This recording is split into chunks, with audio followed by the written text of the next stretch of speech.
नमस्कार मैत्रिणींनो, तुम्हा सर्वांचं मी आपल्या यूट्यूब चॅनलमध्ये स्वागत करते। तर आज आपण बनवणार आहोत कुळीथाची आमटी। तर सर्वप्रथम इथे मी कुळीथाची आमटी बनवण्यासाठी कुळीथ हे 2 ते 3 पाण्याने धुवून 5 ते 6 तासासाठी भिजत ठेवले होते। 5 ते 6 तासानंतर भिजलेले कुळीथ अगदी छान असे धुवून कुकरला मी 2 ते 3 शिट्ट्या मी करून घेणार आहे।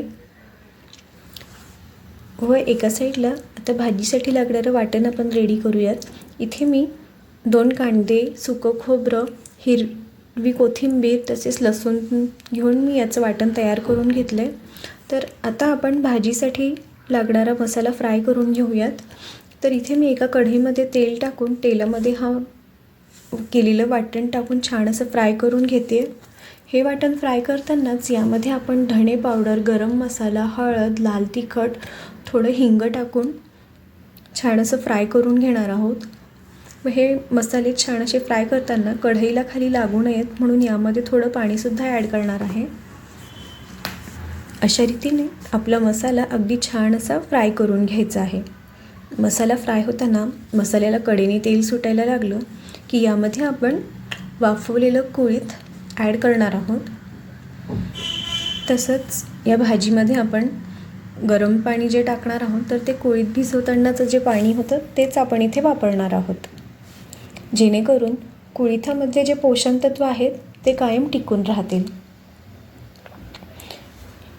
यामध्ये कुळीथ आणि पाणी ॲड केल्यानंतर यामध्ये आपण चवीनुसार मीठ ॲड करणार आहोत।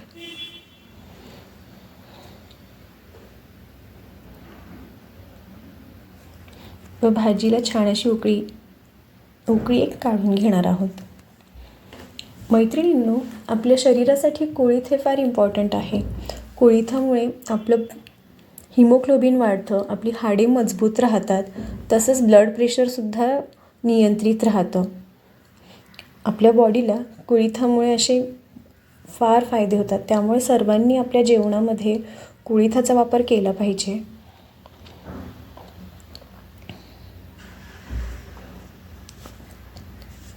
अशा रीतीने इथे आपली कुळीथाची आमटी तयार झाली आहे मैत्रिणींनो।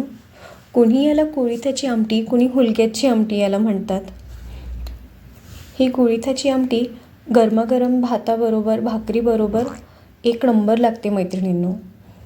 तुम्हीसुद्धा ही रेसिपी ट्राय करून बघा आणि रेसिपी आवडली असल्यास व्हिडिओला लाईक, शेअर, सबस्क्राईब जरूर करा मैत्रिणींनो। Thanks for watching. Like, share